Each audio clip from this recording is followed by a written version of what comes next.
नमस्कार। आज हम बात करेंगे अनसैचुरेटेड हाइड्रोकार्बन्स की। अनसैचुरेटेड हाइड्रोकार्बन, जैसा कि आपको पता ही है हाइड्रोकार्बन्स कौन होते हैं। हाइड्रोकार्बन्स वे कंपाउंड होते हैं जो केवल कार्बन और हाइड्रोजन से मिलकर बने हो। वो कंपाउंड जो केवल कार्बन और हाइड्रोजन से मिलकर बने हो उनको हाइड्रोकार्बन्स बोला जाता था। हाइड्रोकार्बन्स का क्लासिफिकेशन हाइड्रोकार्बन्स बहुत ज़्यादा है संख्या में, क्योंकि जैसा कि आपको बताया गया था कि कार्बन कार्बन डिफरेंट प्रकार की ब्रांचेस से ओपन स्ट्रक्चर, खुली श्रृंखला, बंद श्रृंखला, किसी भी प्रकार से कार्बन जुड़ सकते हैं।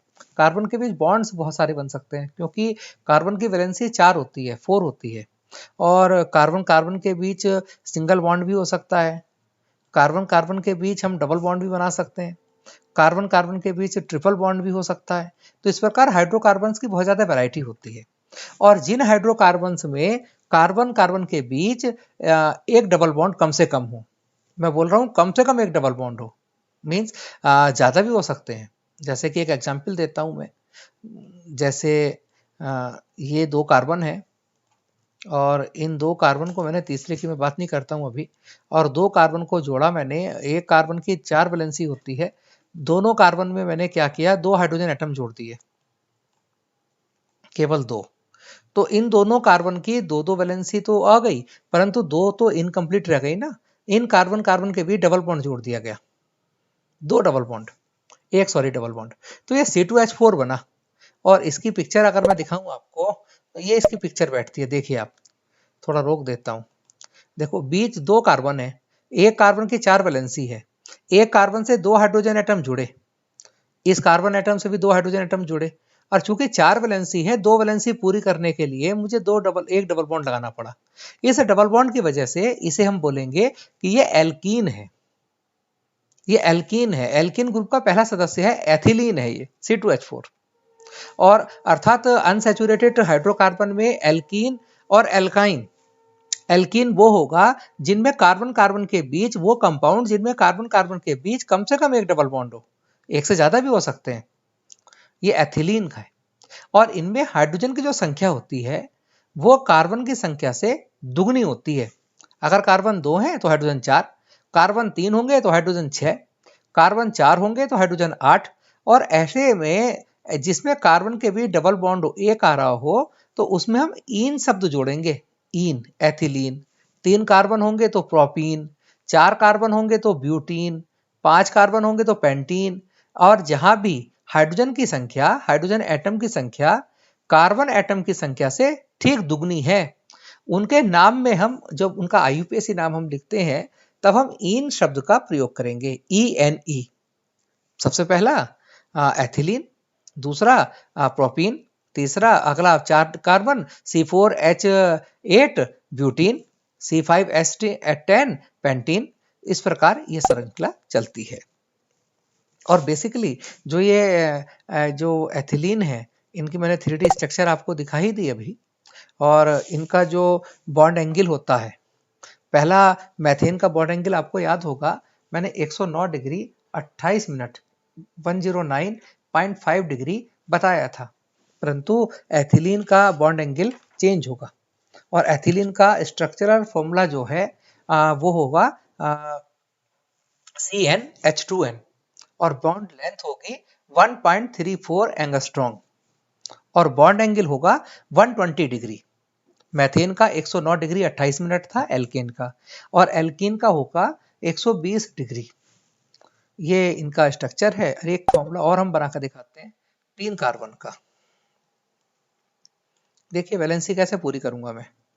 पहला वाले में मैंने बताया था कि डबल बॉन्ड हम कहीं भी अगर यहाँ लगा देते हैं एक, तो 2 कार्बन के बीच मैंने डबल बॉन्ड लगा दिए, इनके बीच इस कार्बन की कितनी वैलेंसी रहेगी, बीच वाले की केवल एक हाइड्रोजन एटम, और कॉर्नर वाले की कितनी हो जाएगी, 3। आप देखिए इसकी स्ट्रक्चर, बिल्कुल ध्यान से देखेंगे तो समझ में आएगी बात आपको। पहले कार्बन पे 4 वैलेंसी, 2 हाइड्रोजन एटम पूरी करता है, और 2 एक कार्बन से जुड़े हैं। इस कार्बन की भी 4 वैलेंसी हो गई, 1 2 3 4, और कॉर्नर वाले के 3 हाइड्रोजन एटम जुड़े हैं, एक। और हाइड्रोजन की संख्या 6 है, कार्बन की 3 है, C3H6, और इसे बोला जाएगा, लिखा है मैंने, prop1 इन, प्रोपीन। इन शब्द आता है वहां जहां अनसैचुरेटेड हाइड्रोकार्बन हो पर एल्कीन हो। इस प्रकार अगर हम और भी बात कर सकते हैं, ब्यूटीन भी मैं बना सकता हूं, देखिए आप। और डबल बॉन्ड कोई जरूरी नहीं कि मैं केवल एक के बाद ले लूं, मैं देखिए इस बार लास्ट में डबल बॉन्ड हम लेते हैं। मैंने कार्बन की 4 वैलेंसी पूरी कर दी, दूसरे कार्बन की भी मैंने चारों वैलेंसी पूरी की, और अब मैं जानता हूं कि इन दोनों कार्बन के बीच जो मैं ले रहा हूं, यहाँ डबल बॉन्ड लगाया मैंने, और डबल बॉन्ड लगाने के पर इस कार्बन की 3 वैलेंसी पूरी हो जाती हैं, एक हाइड्रोजन जोड़ा, और चूंकि वहां डबल बॉन्ड लगा है मुझे केवल 2 हाइड्रोजन एटम जोड़ने पड़ेंगे। इस प्रकार आप ये देखिए एक स्ट्रक्चर पूरी, ये देखिए आप, ये कार्बन की 4 वैलेंसी पूरी होती है और इसका नाम है 4, C4H8। हाइड्रोजन एटम की संख्या कार्बन एटम की संख्या से ठीक दुगनी है, और इसे बोला जाएगा 4 की वजह से ब्यूट, डबल बॉन्ड की वजह से इन, और इसका नाम हुआ ब्यूटीन 1।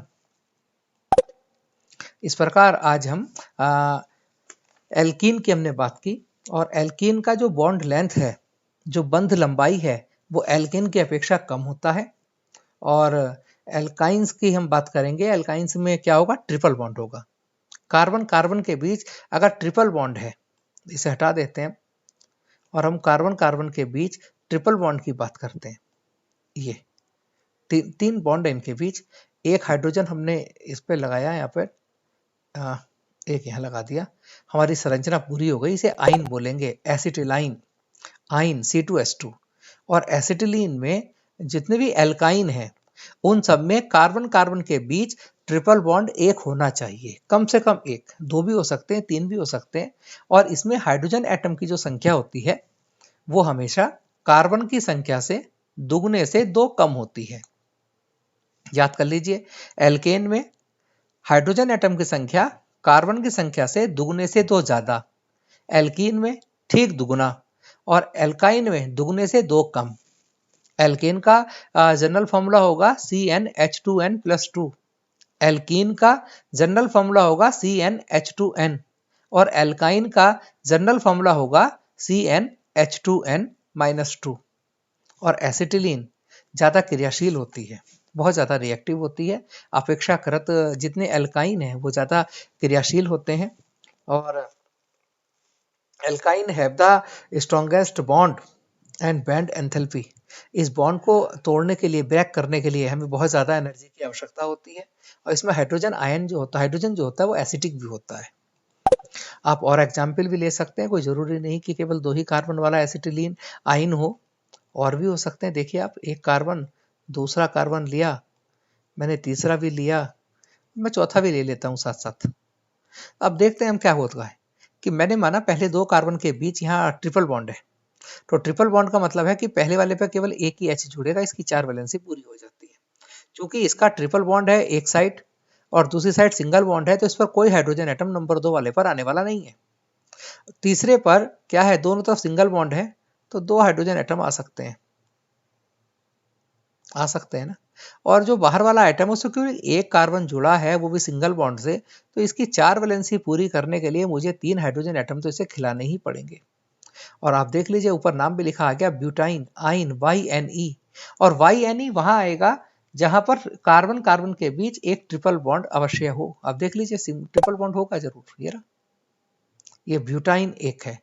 और हाइड्रोजन की संख्या क्या बताई मैंने, एल्काइन में दुगने से 2 कम होगी, C4H6। कार्बन की संख्या 4 है, 4 का डबल हुआ 8, और 8 में से 2 कम किएंगे 6। यानी आज हमने क्लियर किया, एल्कीन में एल्कीन में हाइड्रोजन की संख्या कार्बन की संख्या से ठीक दुगनी होती है, CnH2n, और एल्काइन में हाइड्रोजन की संख्या कार्बन की संख्या से दुगने से 2 कम होती है। ये मैं एक बार आपको लास्ट में क्लियर करता हूं कि अगर मैं एल्कीन की बात करता हूं तो यहां पर डबल बॉन्ड है और ये एल्कीन है, और मैं 2 वैलेंसी हाइड्रोजन से पूरी कर रहा हूं। और अगर मैं एल्काइन की बात करता हूं, यहाँ ट्रिपल बॉन्ड है और एक ही हाइड्रोजन इधर जोड़ना पड़ेगा और एक ही हाइड्रोजन उधर जोड़ना पड़ेगा, ये एल्काइन है। ये एल्कीन है डबल बॉन्ड वाला, CnH2n, और ये एल्काइन है CnH2n-2। आशा करता हूं आपको एल्कीन और एल्काइन दोनों में अंतर समझ आया होगा।